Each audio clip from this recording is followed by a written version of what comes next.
Hi, this is Brian with ActiveMelody.com. This week's guitar lesson was designed to give you some ideas for how you can sound better when you improvise. It's very easy when you're learning how to play to sound like you're just playing through scales, and that's what this lesson is trying to get away from. We're trying to look at chord shapes and how you can play some simple embellishments off those chord shapes to enhance your playing. It's a lot of fun and it's fairly easy to do. So we're going to break this down over the course of 2 videos. And in this video we'll take a look at the first half of this composition. If you'd like to learn the second half, download the MP3 jam track and get the tablature for this, you can go to ActiveMelody.com, go to the weekly lessons page, and do a search for EP320. Alright, so when I was writing the material for this week's lesson, I almost threw it out because I had a hard time coming up with a title for this. I like to describe this stuff so people can find it, but it wasn't really country, and it's not really bluegrass, and it's not really folk, and it's not really blues. It's kind of a little bit of all of those things. But the reason that I kept it is because this is real world scenario stuff. So for those of you that are interested in learning how to improvise, playing with other people in jam sessions and those kinds of things, this is a kind of common scenario. I play around in the Nashville area quite a bit, and a lot of times you're playing with songwriters, and they tend to write with some basic chords, and it can actually be challenging to play over that stuff without sound. You don't want to sound like you're just playing a scale, because that's really boring. But you want to play something that complements the music. So the point of this lesson is really to give you some creative ideas for what you can do to play over those simple chords to enhance the music. You always want to be making the other person sound better. That's your job as a guitar player when you're in a jam scenario like this. And so that's what this lesson's about. So the song is very simple. It's played in the key of G. It starts off with a G chord, then it goes to a C, back to a G, back to a C. Just alternates back and forth. But then it goes to an A minor, through an A minor as well. Now these are chords you already know, so that's going to make this a lot easier. If you follow me on to the part 2 video, there's a second part to the song, which goes from an A minor to a B minor to a C, and then I threw in a D7 as well for the turnaround. Now all of these chords are in the G family. If you look at the G major scale, these are all chords that live within that scale. So we're going to start off with the 1 chord, or the G chord, and the first thing that I played was this lick, and those of you that have been following my lessons for a long time will be familiar with this lick because I use it quite a bit. But I like this lick because it's easy to play and it's very easy to find. And so what I'm doing to play this is I'm picturing the G major bar chord. That's where you bar here on the 3rd fret. We don't need to play that full chord. We're just going to play a triad here, just the top part of the chord. So I'm going to bar the first 2 strings on the 3rd fret, and then I've got my middle finger on the 4th fret 3rd string. That's the G triad, those top 3 strings. Now the way that I played the lick goes like this. So what I did was I put my ring finger down on the 5th fret 3rd string, do a hammer on there, and then play strings 2 and 1. So all together it goes. Now I keep that ring finger down on the 5th fret 3rd string and then play 2nd string, back to the 3rd string, and then lift that finger as a pull off. So all together you have.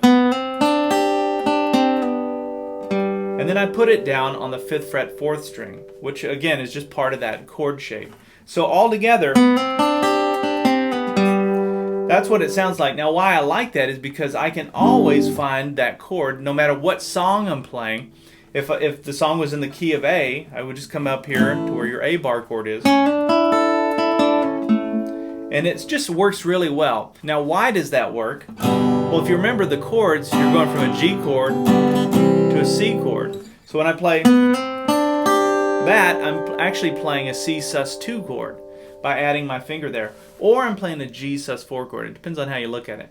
But I look at it as a G sus2 chord because you're playing over that C chord part of the song. But I'm not thinking about all of that as I'm improvising this. I'm not worried about it. I'm just staying in the key of the song primarily for this. Now if you like the way that sounds, try using that over something else. So play along with another jam track or even another song. Just find the key of the song and then work that in, and you'll start to hear it as you play around with it. Okay, so that's the first thing that happens. And by the way, to count that in, for those of you that are premium members and playing along with the jam track, you'll hear the count in goes 1, 1 and 2 and 3. It comes in right on the 3. 1 and 2 and right there on that 3. Now the next thing that I played goes like this.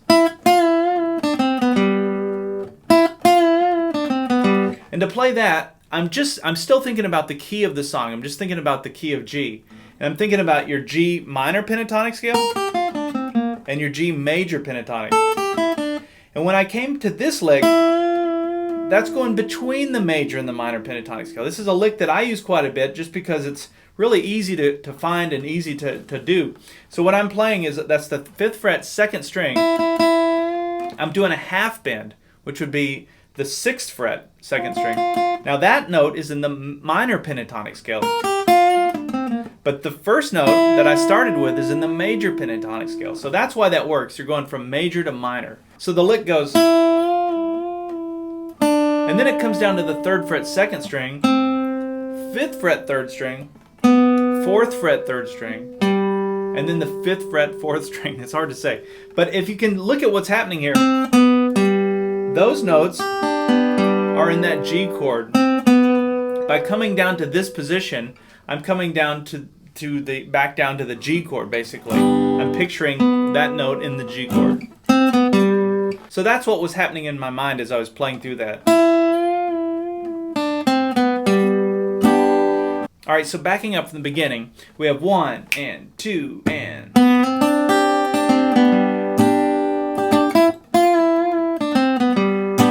Notice in between each of those, I'm just hitting the G chord there. Okay, so that's the first part. And then I came up here and went... And so what is that? That's also a G chord. I'm just playing it up in this position. So I'm using the D chord shape. So that's, if you'll look at, I know you know how to make a D chord in first position. If you were to slide that up here so that your middle finger and your index finger are on the 7th fret, strings 1 and 3, you're playing a G chord if you just play those top 3 strings. Now I went ahead and added my pinky to the 8th fret 1st string and did a pull off. So there's the pull off, and then play strings 2 and then string 3. And that's a great little technique. I use that quite a bit as a chord embellishment. So you've got your G chord and your G chord, and all that is a G sus4 chord. Now after that, the song goes to the A minor. So I'm barring the first 2 strings on the 8th fret, and then I'm doing a hammer-on with my ring finger to the 10th fret 2nd string. Those are all downstrokes with the right hand. And I'm just playing the top 2 strings. Now that's the next thing. So we keep that bar there on the 8th fret, do another hammer-on, there's an upstroke this time, playing strings 1 and 2. Middle finger goes down on the 9th fret 3rd string. And then we play that again, back from the 8th fret to the 10th fret on that 2nd string. That's a down up with the right hand. So all together, it looks like that. So what's happening here? When you're listening to the jam track, you'll hear that the song switches over to an A minor chord. And then we're just complementing that chord by playing over the A minor chord. And I'm thinking in my mind of the A minor pentatonic scale pattern 2. Now pattern 2 would be right here. So that's where all of these notes are coming from. They're coming from that A minor pentatonic scale pattern 2. The other way you could think about this would be out of this A minor chord shape. So there's 3 different minor chord shapes. There's this shape, there's this shape, and there's this shape. Now that's all just demonstrating using an A minor. If you look at lesson EP320, if you want a refresher on all of that, I go through the 3 different minor chord shapes. And so that's what we're playing out of when we play up here. We're playing out of that one of those 3 minor chord shapes. Or we're playing out of pattern 2 of the minor pentatonic scale for A. However you want to look at it, but I'm just kind of giving you that background so you know why these notes are working. Alright, so let's back up and play everything from the beginning up to that point. We have 1 and 2 and...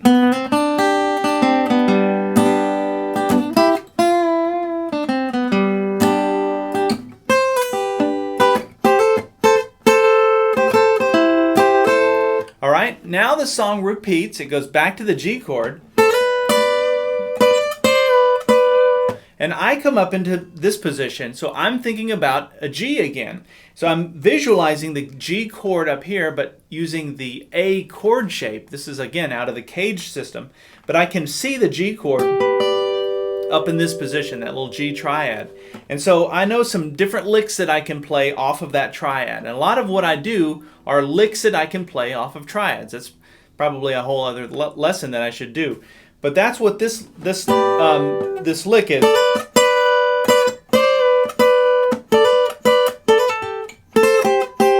Is playing off of this triad shape. That's where I've got strings 2 and 3 on the 12th fret, and then I've got the 10th fret first string. That's what the triad looks like. Now what I did to get into that was I slid from the 10th fret to the 12th fret on the 2nd string. And then my index finger goes down to the 10th fret first string, playing those 2 notes. Now that's a little harmonized third there, but it works really nicely over the G chord. It's just the top part of that G triad, if you think of it that way.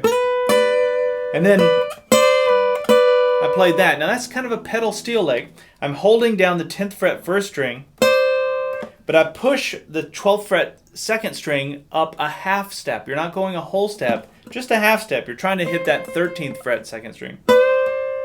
And then release it. So that's what it sounds like. I love that lick. Now, don't just memorize this lick for this composition. I always say this, but it's so true. Look at this lick and how it connects to this little triad. Now, if you're using this triad in anything going forward, you've got this little kind of country. You can call it blues, you can call it whatever you want, but you got that lick. There it is over a D, for example. All right, so backing up, we have... And then, after that, I played... And so this is another embellishment off of that triad. I'm just barring the first 2 strings now on the 10th fret, doing a hammer-on to the 12th fret second string. There's a hammer-on, pull-off, hammer-on. Between the 12th fret second string, there's the pull-off, and then a hammer-on to the 12th fret third string. So all together it goes... And then I slide everything down 2 frets and do that. Now why is that working? Because remember the song goes back and forth between the G and the C chord, G chord. You have your C chord here, there's your C triad. So that's why that works. I'm just kind of pivoting between the G position and the C position since they're right there connected to each other. Now this would be looking at that A chord shape out of Cage, and this would be looking at the top part of the E shape out of the Cage system, but they're all kind of connected together in my mind. So backing up then, we have...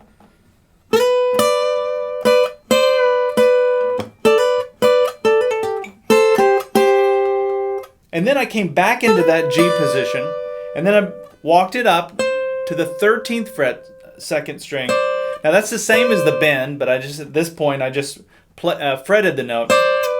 Came back down to the 12th fret, and then down to the 10th fret, 8th fret. Now what are these notes? Those are all part of the G major scale. And so that's why that works. Now this is where the song goes back to that A minor. So then I come to the 10th fret second string and played kind of a bluesy lick there. And that works really well because this song switches over to that A minor. And so what I'm doing is I'm playing that 10th fret second string. Pinky goes down on the 10th fret first string. Do another bend. Release. And then the 8th fret second string down to the 9th fret third string. So we have... All right. That's what I'm going to cover in this first lesson, in this first part of this lesson. Let me back up and I'll play through all of this one more time, and then I'll see you in part 2 where we'll go over the rest of this. So we have 1 and 2 and...